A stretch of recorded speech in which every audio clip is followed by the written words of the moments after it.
Hey, what's up, y'all? Y'all know my slogan. I don't know it all,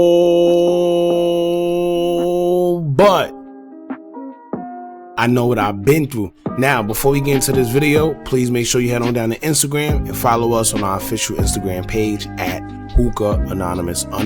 Alright, we're able to be a little more explicit, a little more uncensored, and share content freely without running the risk of having our channel terminated. So once again, make sure you head on down to Instagram and follow us on our official Instagram page at hookahanonymous_. Alright, now let's get into what you guys came here to see. Now, as y'all know, new information has just emerged where it seems like a police report was leaked and have given us new details in regards to FBG Duck's murder. Now, in one part of the document, it's alleging that blank, where people are stating that it's King Von, have put a $50,000 bounty on FBG Duck's head.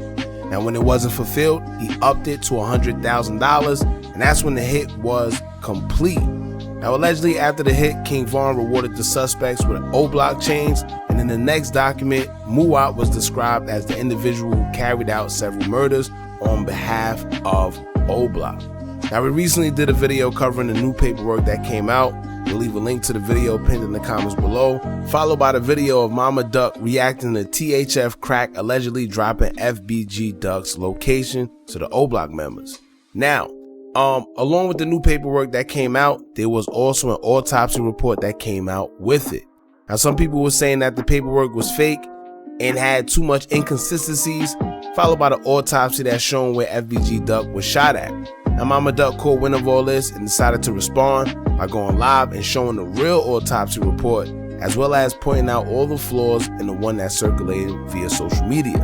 And one of the flaws made in the autopsy report that we've seen circling around is the incorrect name spelling of FBG Duck's name, with his real name being Carlton Weekly, and on the paperwork that Momma Duck is saying that's fake, his last name is actually Weekly with an E in it, between the L and the Y, and she says that the name is spelled W-E-E-K-L-Y.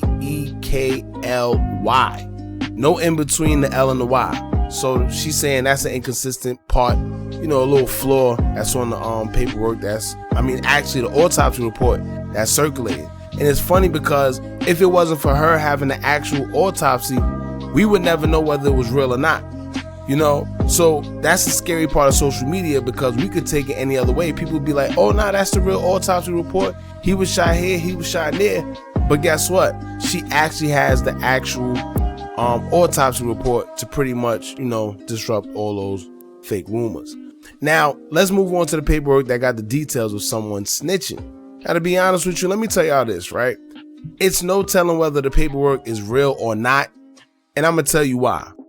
We can't just say, oh, it's not real because it has a few mistakes in it. Because to be honest with you, if you ever been through the court system and if you ever been through any situation like that, you know real paperwork, right? Actual real paperwork and police reports always have mistakes in it all the time. Especially if someone's talking to the police, because here what actually happens, right? The person giving the police information don't always give them pinpoint accurate info. They could be snitching to snitch on someone else and cover their own tracks, so they give them like half truths and half lies or whatever just to cover themselves or someone else's tracks. That's usually what goes down. Not saying that's the case here, but it is a possibility. We just don't know. Not only that, but sometimes when the police is copying what's being said and they listening to you and jotting everything down, maybe they don't get everything. You know, who knows? Now, I know you can get information concerning the case through the Freedom of Information Act, aka the FOIA, but I'm not sure if police is going to release actual paperwork on an ongoing case, you know, especially a federal case. You know, I never requested information through a FOIA, so I can't speak accurately on that behalf, but I doubt they'll release a bunch of information like that. Like, it could potentially hurt their case and identify certain members that they don't want, you know, identified. They want this case to be close-knitted as possible, to the point to where they don't want it to hurt their case. They don't want anybody being killed or jailed or any of that. So why would they release certain information? That's the only thing that has me on, like, you know, a standstill when it comes to all this. However, Momma Duck said out her own mouth that the paperwork seemed like it was the state's report and not the federal. You know, and she can't say whether it's real or not herself. But what it was saying, she said made a lot of sense to her. So keep in mind, for her to say that it made a lot of sense to her and the type of intel that she has, it must have some type of truth to it for her to say that it seems, that it makes sense. I like to read between the lines. Anyway, now I don't know how credible the paperwork is, like I said, stated before, but I can say that in the paperwork, they're trying to make it seem like Oblock Gleesh was the one giving out information. But they had the actual names wrong because they mistaken Oblock Gleesh's name for Kenneth Robertson, and that's not his real name. That's a whole nother person that go by the name of Kenny Mack. You see what I'm saying? So that was another little off thing to me. I'm trying to be fair here and let y'all know the inconsistencies within the paperwork, even though it could either be real or fake. We just don't know. Now keep in mind, it's a lot of people going back and forth with some 50-50 with this whole thing. Some saying it's real, some saying it's fake. Some saying that it's real, but it's just not a federal report, or whatever. They're saying it looks more like it's a state's report, which is why some of it may be inaccurate because the Fed stepped in and they took over the case like midway. So everything might not be too accurate because the state wasn't able to gather everything that they needed, before handing everything over. They was like midway into investigation to see what's going on. Now, when it comes to the feds, they'll get more information and they'll conclude an overall report of their own, which will have more of what happened based on their investigation. And I'm sure it will be more accurate. You see what I'm saying? The state was only able to gather what they was able to gather in a short, time span, and they handed over to the feds before they was able to conclude a whole investigation. And now the feds' job is to find out what's going on. Y'all know when the feds come, they come. Pause. Alright, now one more thing, man. Mama Duck made a good point. She said regardless whether the paperwork is real or fake, that still don't negate the fact of the surveillance videos that they have, the witness statements that they have, as well as the people who have cooperated as well. Now pay attention to that because you pretty much confirm that somebody is telling.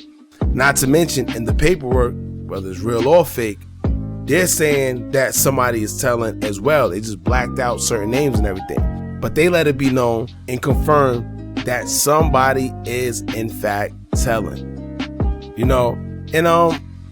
Yeah, that's pretty much it, man. That's all I gotta say about this. But let me tell you another thing, man, when it comes to all the situations, especially the THF crack and everything, with his name being wrapped up and saying that he dropped the location. When it comes to THF crack and him allegedly dropping the location, let that be a lesson. Keep things off of social media. I cannot stress this any longer.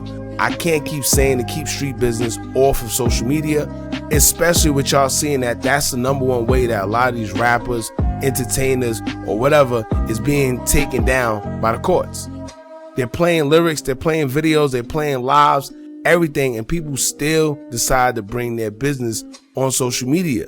Just the other day, you had 21 Savage talking about killing and how much bodies him and the guys got, and nobody get touched and they can't, all on Clubhouse.